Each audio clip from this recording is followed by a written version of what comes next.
Hey Acers, welcome to this week's Ace Role-Playing Games Club podcast thingy. And I'm Mason Emerson, the host and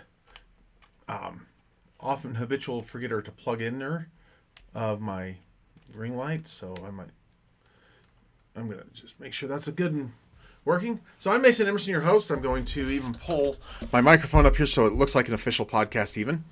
Although I have yet to actually get this onto an actual podcast catcher, so hold that thought.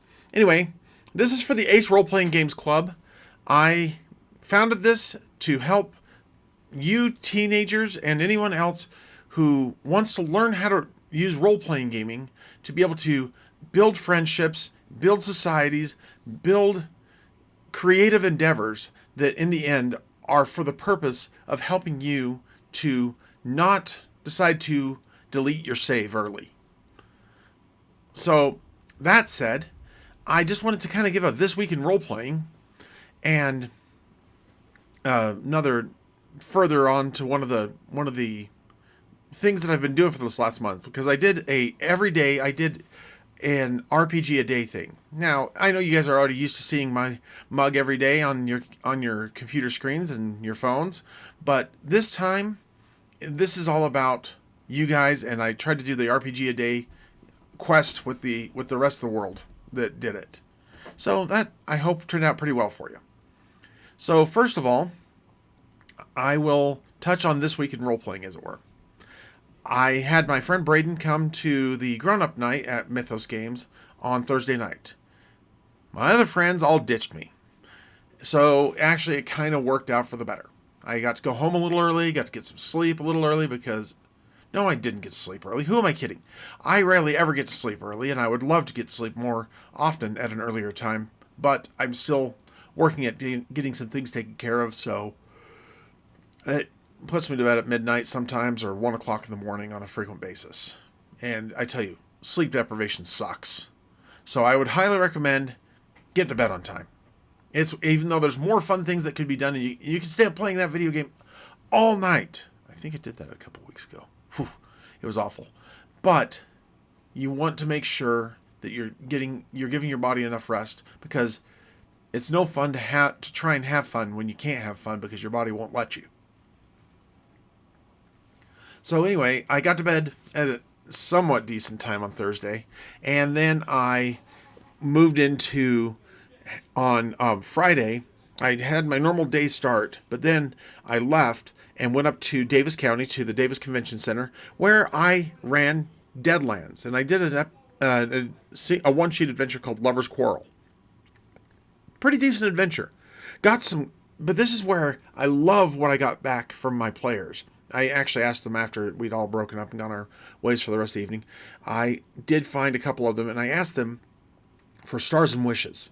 Stars are something that they absolutely loved about the game, the system, the play, the group, anything like that. Anything that they had a great time with. And wishes are something you wish could have been in that episode or in that session. And I got a really good wish off this one, because I had just had the cowboys riding into town on their way to another town, and they hear a girl screaming in the church, and they go in to help. That was the kind of setup, and it's kind of a lame one, I admit. So I got feedback from one of my players, and he said he wishes that maybe they would have been invited there to see the wedding, that they were now there to see the aftermath after the groom had died. So, and this is all with the setup, and if you're game mastering it, if you've not played it, I'm sorry, I'm gonna give some spoilers, and that's definitely a spoiler alert. But the spoiler alert is this: there's a succubus who just drained the marshal dry. The marshal is supposed to marry Maddie, and there's a whole thing going on there, and so it's a lover's quarrel. Unfortunately, one of the lovers was a succubus. So this leads to the final showdown and all that kind of stuff. And one of the players actually chose, just by his own free will and choice, chose to play a blessed character, a priest. And happened to be able to bless everybody's weapons and with smite, which made it so all of their weapons were now holy weapons, and they just mowed that succubus bee down. It was really funny, actually. Now, Saturday, I left in the morning, went and did my workout with my mentor and friend Casey Clayton. He's an amazing teacher, and I'm loving learning from him, and we're actually codifying a system that I can easily teach to other people. That's part one. Part two, I then jump in the car and drive all the way back up to Davis County to the Davis Convention Center, where I now run Deadlands Noir. Now, this was an interesting one because I offered, probably shouldn't have, knowing that the kid was actually 9. I offered to let my friend's kid play in the game. And I say that probably shouldn't have because he had a hard time focusing, and it was a slower detective mystery in a world with supernatural horror. And that's Deadlands Noir, and that's the nature of the game.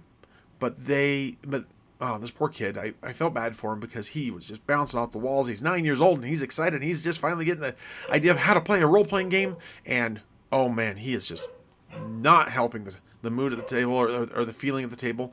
But the 2 young ladies that were there and my friend Zorn, they were great. And actually another guy came and sat in on the final fight against the Patchwork Man, and they just shredded him too. And it was great. It was Perchance to Kill was a lot of fun. Good job, John Goff. Shout out to you.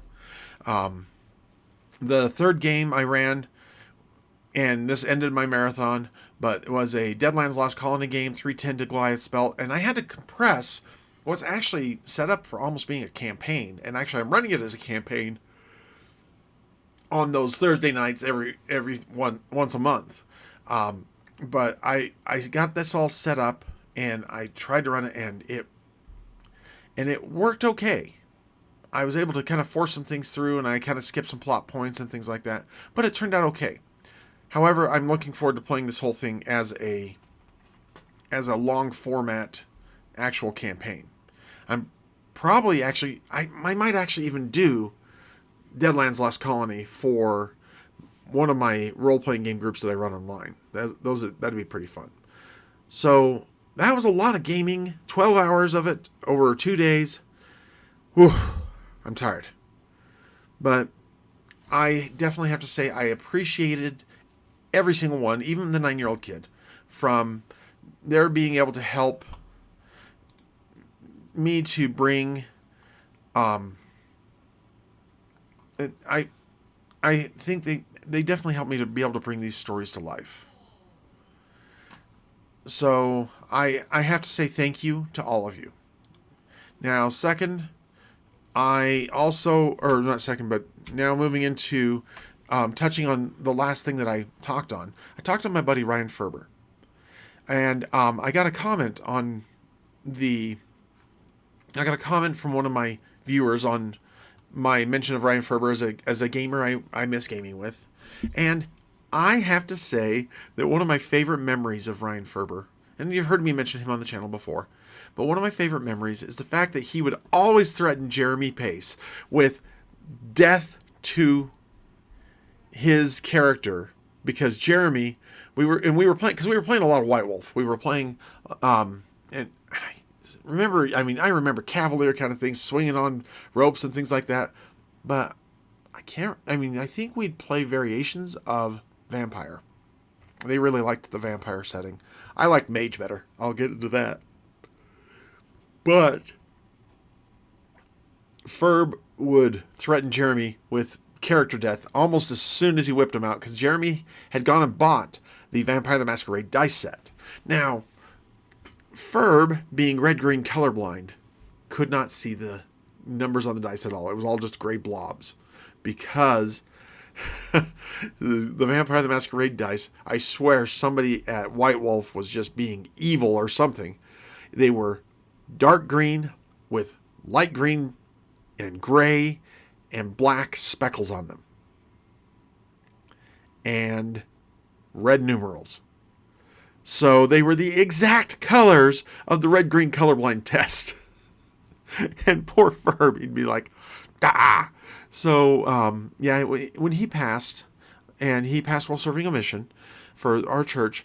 He passed away, and at his funeral, Jared took those dice and he put them in his hands, where he was laying there, and he put them in Ferb's hands, and between Tobin and Ferb, I've got some dice buried with them as well, and ultimately, thinking about Ferb, thinking about Tobin, I am so grateful to have had them in my life, to have had an opportunity to share even just the time that I got with them, and especially Ryan Ferber. He is one of the reasons why I still game, is because of my love of and memories of him.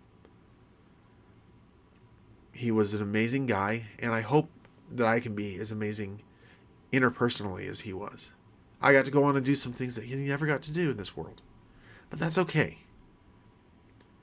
I'm grateful for every friend that I've had and every friend I've lost along the way. So just remember, you are loved, and I'm grateful that you're here. And I know that you are an amazing person, and the world is better because I know who you are, and you are in this world. So remember, you are loved, and I look forward to seeing you at my table. Until then, this is Mason Emerson signing off.